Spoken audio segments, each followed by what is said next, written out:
Hello everyone! My name is Lani. Isa po akong OFW for 13 years. So dahil OFW ako, kaya alam ko yung pangunahing struggles ng mga OFW. Puyat, pagod, at saka stress. Kasi, syempre 'di ba, maaga pa tayo gumigising, tapos dire-diretso yung trabaho, matatapos yung trabaho malapit na namang matulog. So konting pahinga, syempre magdudot-dot pa, kaya lalong napupuyat, 'di ba? At saka siyempre meron namang mga kababayan natin na stress sa amo, hindi makasundo si amo, 'di ba? Kaya ayun, stress, 'di ba, nakakapangit, joke lang. Pero mabuti na lang guys, meron akong ayan, so ito po ang aking vitamins, ayan. So meron akong vitamins. Maganda dito guys, kahit antok ka, puyat ka, or, pagod, or na-stress ka, sabihin natin na-stress ka. So, ayan maganda dito kasi nakaka-add siya ng extra stamina during the day. So, bukas malakas ka pa rin. Ayan, malakas ka pa rin na mag-work, 'di ba? Laban-laban sa buhay.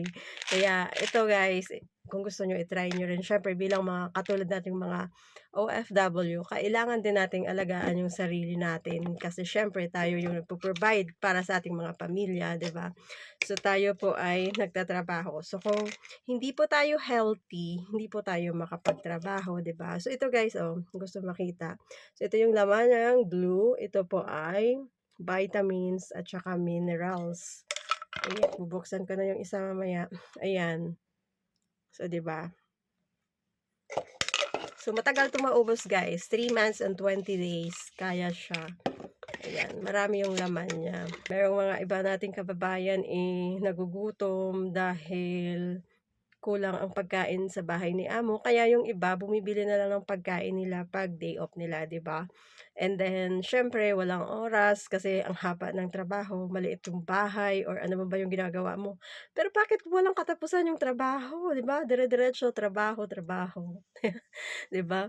And then siyempre yung ibang katulad natin ng mga lalo pa yung mga bagong dating sa ibang bansa, naho-homesick, 'di ba, nami-miss yung mga anak sa Pilipinas, yung asawa, yung pamilya. So, ayun. And siguro is marami din mga katulad natin na mga OFW na walang ipon o walang pera kahit yung iba dito is dekada na, matatanda na, pero walang ipon. Kasi or minsan nga 'di ba kahit pamasahe wala kapag day off or walang pangkain kasi naubos padala sa pamilya. Hindi naman masama 'yun na siyempre kailangan natin tumulong sa kanila, kada sahod magpapadala, pero yung to the point na wala nang matira sa'yo, 'di ba? Magtira ka naman para sa sarili mo, 'di ba? Hindi naman siguro masama na unahin mo rin yung sarili mo kasi ikaw ang nagpapakahirap, 'di ba? Tayo nagpapakahirap sa ibang bansa kaya 'wag nating kalimutang alagaan yung sarili din natin. Minsan, 'di ba, mahalin din natin yung mga sarili natin. So, yun lang guys and have a nice day. Bye-bye.